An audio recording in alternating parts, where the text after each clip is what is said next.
তো ভারত থেকে দেবাশিস হালদার। তো আমরা এখন চলেছি ঠাকুরনগর। আজকে ওখানে মিটিং আছে, মিছিল আছে। ভারত থেকে দেবাশিস হালদার, কান্ট্রি ইন্ডিয়া, ক্যালকাটা মহানগর থেকে দেবাশিস হালদার। এখন কালীবাড়ি থেকে আমরা রওনা দেবো। ও সবাই সবাই সাক্ষী এখানে, সবাই সাক্ষী এখানে।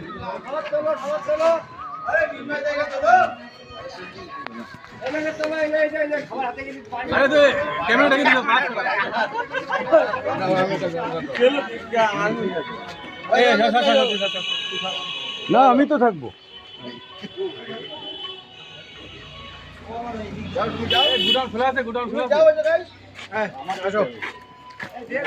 একটা ফাঁকা জায়গা এখানে হয় না, গলির মধ্যে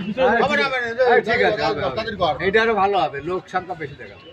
ঠিক আছে, চল চল রেড়ে সব রেড়ে, সবাই উঠে পড়ো, সবাই উঠে পড়ো, উঠে পড়ো, উঠে পড়ো সব। ভারত থেকে দেবাশিস হালদার। তো আমরা এখন চলেছি ঠাকুরনগরের উদ্দেশ্যে, ওখানে মিছিল আছে। ব্যাস চলো।